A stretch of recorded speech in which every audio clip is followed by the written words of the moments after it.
పెట్టారు. పెడితే అప్పుడు తెలుగుదేశం జనసేన అబ్జెక్ట్ చేసినాయి. కానీ నేను అప్పుడే చెప్పాను, లేదు లేదు ఇచ్చారు వాళ్ళు 75% రూల్ పెట్టారు. కాకపోతే పట్టలు పట్టినట్టు వదిలేసారులేండి, నేను రాయించుకున్నాను ఇచ్చారు. వీళ్ళైనా వీళ్ళ పార్టీ కార్యకర్తలకు అయితే అట్టిస్తారు రేపు పొద్దున, అంతే అంతే.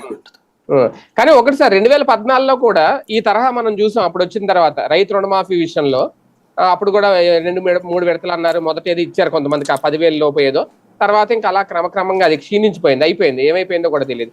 ఇప్పుడు అమ్మఒడికి అదే ఈ తల్లికి వందనం కూడా అలా అన్నా జరగబోద్దా భవిష్యత్తులో? ఈ 15,000 అంత భారం అయిపోద్దా ప్రభుత్వానికి? అదే చెప్తాను, కమిట్మెంట్ లెవెల్స్ అనేటటువంటి ఒకటి ఉంటుంది. నేను ఈయన చెప్పాడంటే గ్యారంటీ అమలు చేస్తాడు.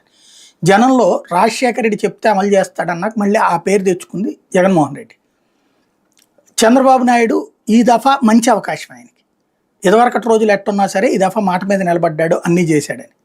అలా కాకుండా ఫస్ట్ ఏడాది ఫెయిల్ అయ్యారు ఆయన, సెకండ్ ఏడాదన్నా అమలు చేయాల్సిన బాధ్యత ఉంది. ఇప్పటికి కూడా 1-2 అంటే కనుక ఇక చంద్రబాబునే కాదు తెలుగుదేశాన్ని జీవితంలో నమ్మరు అనడానికి ఏం లేదు. ఎందుకంటే వాళ్ళకు ధైర్యం, మనం అధికారంలోకి రావడానికి ఎన్ని మాటలైనా చెప్తాం, ఆ తర్వాత మనం ఫెయిల్ అయినా మన మీడియా, మన సోషల్ మీడియా, మన మౌత్ పబ్లిసిటీతో అవతలోని బూతులు తిట్టి అంతకంటే ఎక్కువ ఇస్తామని మాటలు చెప్పి నమ్మించగలం.